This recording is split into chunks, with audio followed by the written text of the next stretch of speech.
Welcome back to Sports by GSMC Podcast Network. I am your host, Jeremy Lapidus. If you are just tuning in, we just finished going over the Thursday night slugfest between the New York Giants and the Dallas Cowboys. That's all the Dallas Cowboys come out with a 20-15 win. A game that both teams needed to win pretty badly. In this segment, we are going to take a look at the rest of the games around the NFL. All of the Sunday games, we'll even predict the Monday ones. We have scores for them, but we'll go more in depth on those two on Monday. But before we do that, remember, if you would like to be an even bigger part of the show than you already are, all you need to do is go to gsmcpodcast.net. Leave a tip or donation with a message in it, or if you are on YouTube, you do the exact same thing with the Super Chat feature. If you do either of those two things, a message should pop up on the bottom of the screen for you, me, and everybody else around the world to see. If you do have a burning question about sports, anything at all that you would like to ask, go and throw that in the comments. Throw it in the chat. I will get to it as soon as I possibly can. I appreciate everybody so much for sticking around, talking some sports with me here on a beautiful Friday, September 27th. But like I was saying, we're doing our Friday NFL game picks.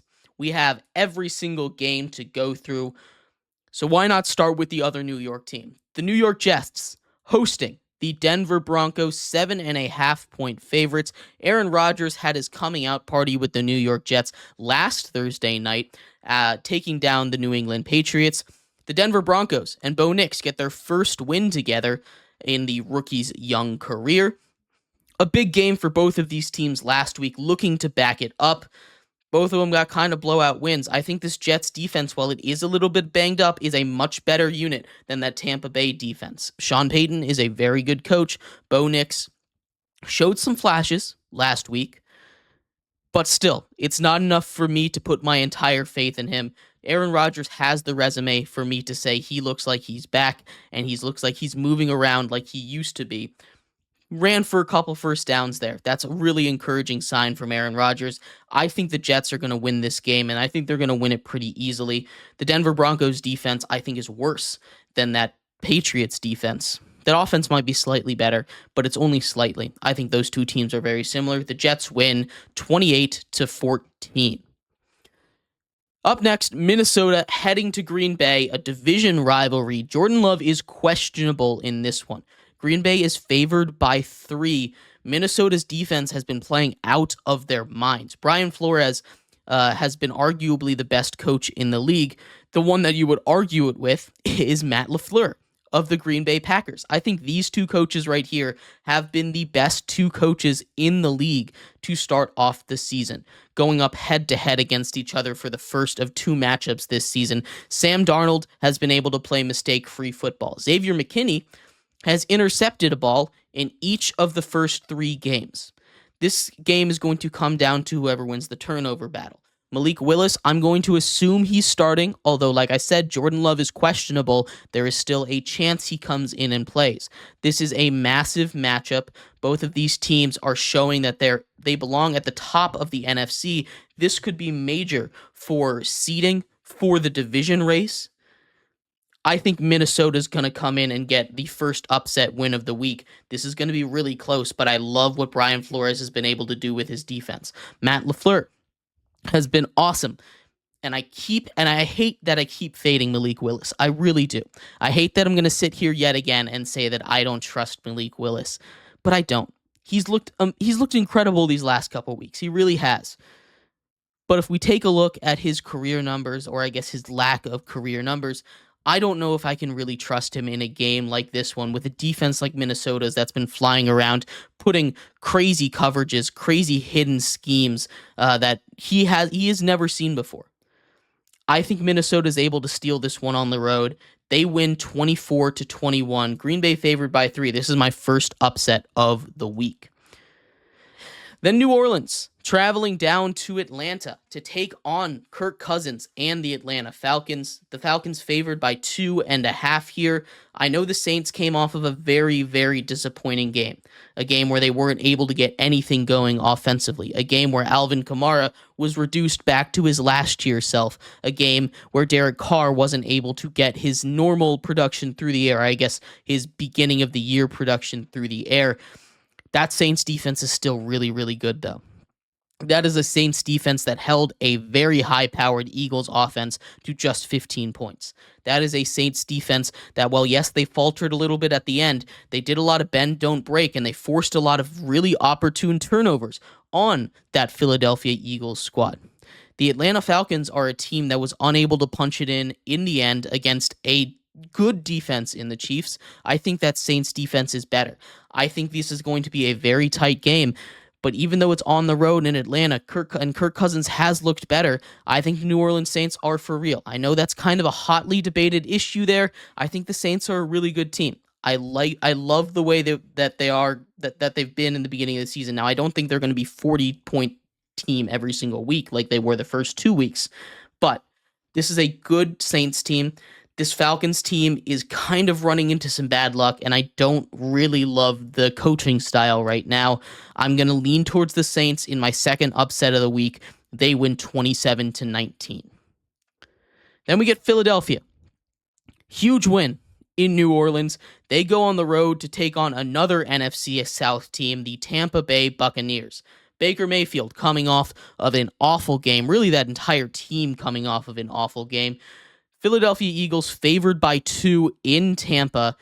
I love the way the Eagles are playing it. Devonta Smith has just been ruled out. A.J. Brown is questionable. They still have Saquon Barkley, and that is the X factor. Dallas Goedert did his thing last week. You have a lot of other weapons. You still have Jahan Dotson, and while I don't think he's a particularly great weapon in the NFL, he is a guy that, you could rely on a little bit. He had his moments in Washington when he was a rookie. He's a guy that if you use him, draw up a couple plays for him, he could be very useful in the absence of Devonta Smith or A.J. Brown. Now, like I said, I think this game is going to come down to Saquon Barkley. Vita Vea, questionable. Not sure if he's going to play. That is huge for the Bucs run defense. If he's not out there, Saquon could run wild on them. I know they did a good job against the Broncos of slowing down the run a bunch, but if you let Bo Nix do what he did against you, I can't even imagine what Jalen Hurts is going to be able to do to the Tampa Bay Buccaneers. I think they come out with more energy. I think they were overlooking the Broncos just a little bit. This is still a good Bucs team, but I think this is a better Eagles team. The Eagles win 34-20. Then we get a really interesting matchup.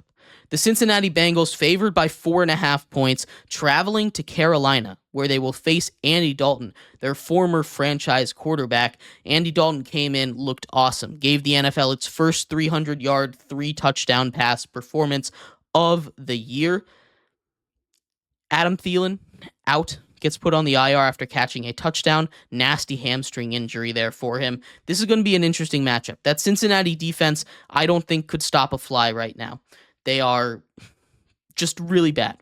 Their coverages are getting blown a whole bunch. They can't get any pass rush. They had single-digit pass rush win rates last week against the Commanders, which contributed to Jaden Daniels' historic game.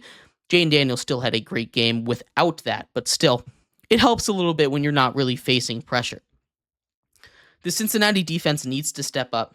They're just kind of doubling Trey Hendrickson and everything else is working. Their interior defensive line is injured right now. Both of their big guys are out, and that really hurts.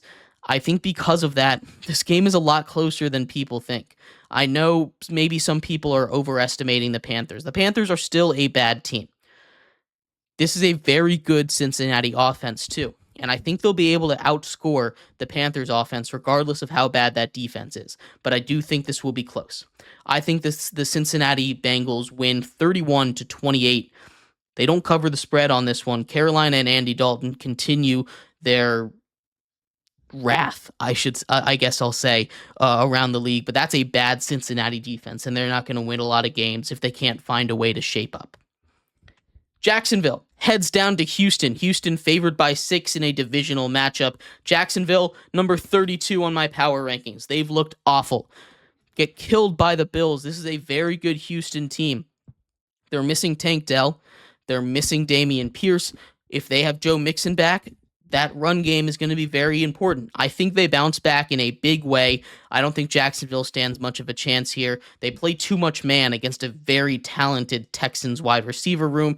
And Jacksonville, as I said at the beginning of the year and have been saying all year long, they don't have the corners, the secondary to step up and play defense against these wide receivers in the NFL. Jacksonville loses 13-31. And bonus prediction for you, Doug Peterson gets fired.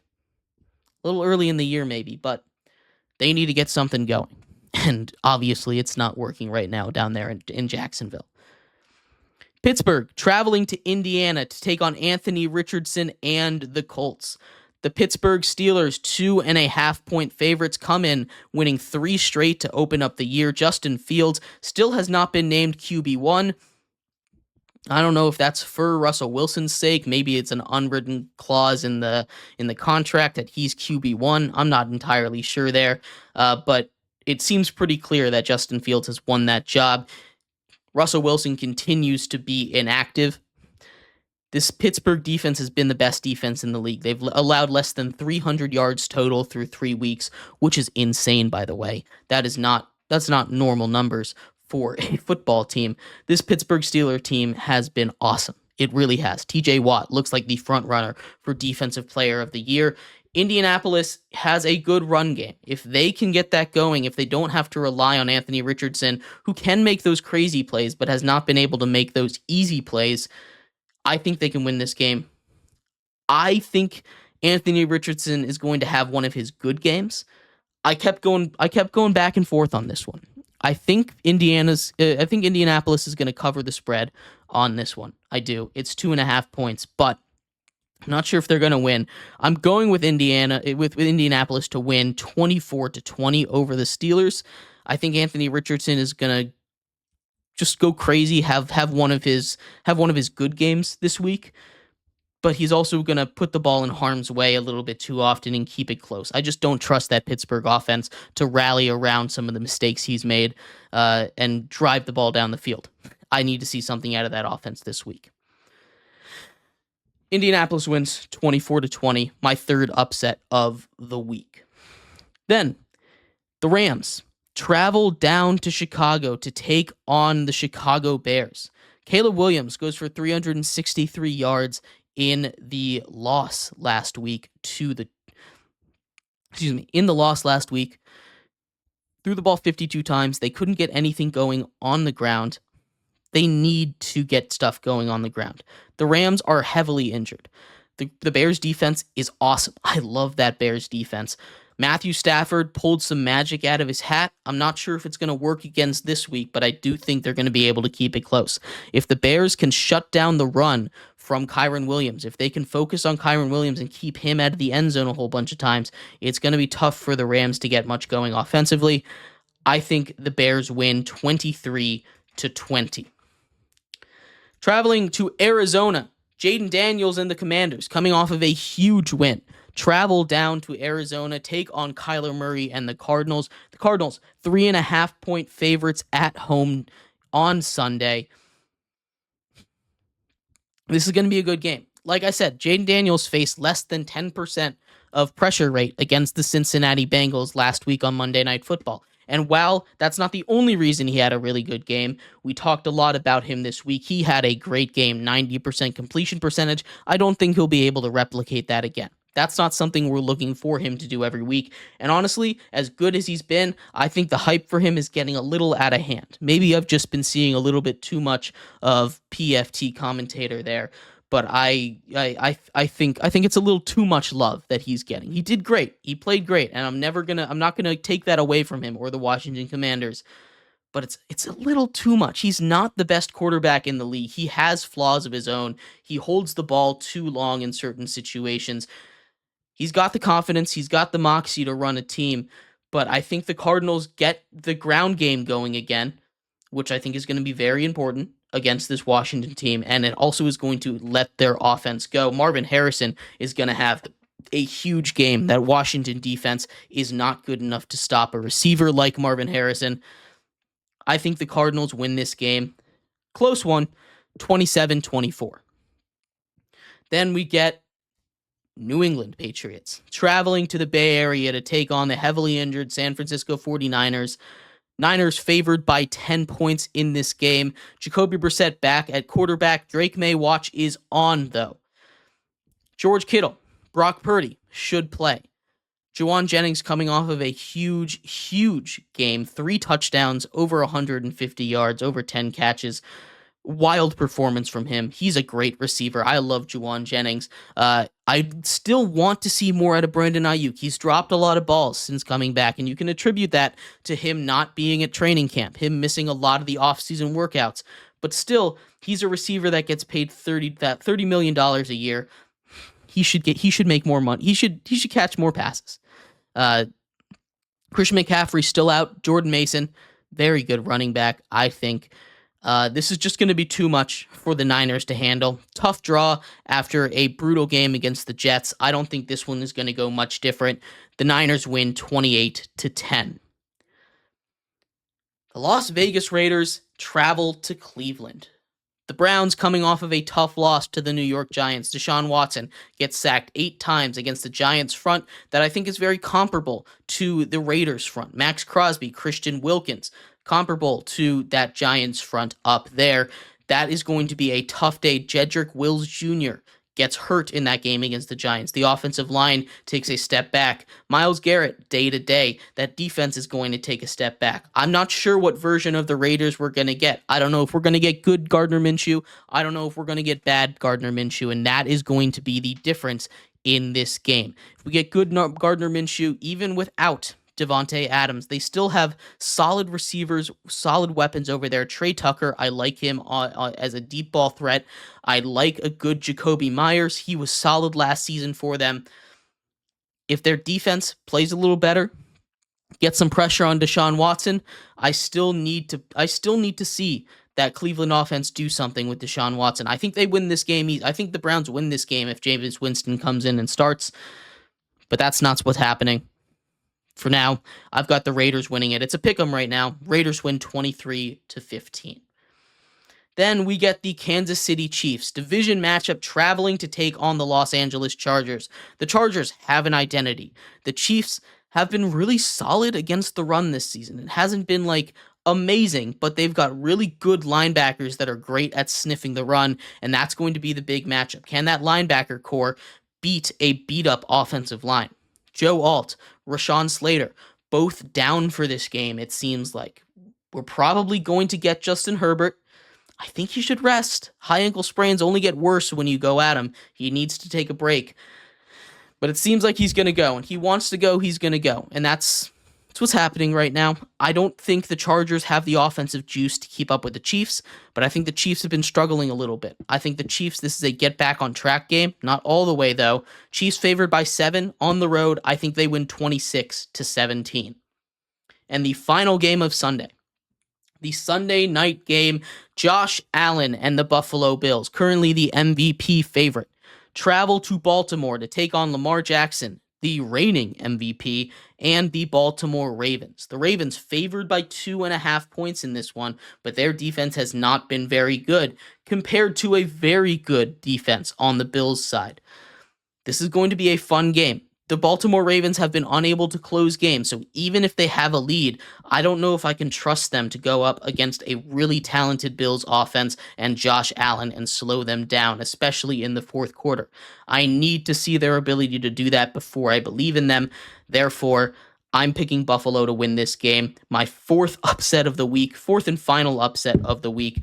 The Bills win 30-21 on Sunday Night Football. There are 2 Monday night games. We're going to go over them on Monday, though. So for now, 4 upset picks. I got 3 that I think teams that it won't cover the spread. So that's 7 underdogs on the spread, 4 on the money line if you're looking at that kind of thing, in my opinion, at least. But let me know what you think. Love to hear your thoughts. I'll go through it real quick. Jets win, Vikings win, Saints win, Eagles win, Bengals win, Texans win, Colts win, Bears win, Cardinals win, Niners win, Raiders, Chiefs, and Bills all win. Like I said, let me know what you think. We're going to take a quick break here. When we come back, we will take a look at the college football slate, the deepest one of these first 5 weeks. I've got 13 games picked out for you. That's right, lucky number 13, 2 of them tonight. We're going to break down all of those games and much more coming up next here on Sports by GSMC Podcast Network.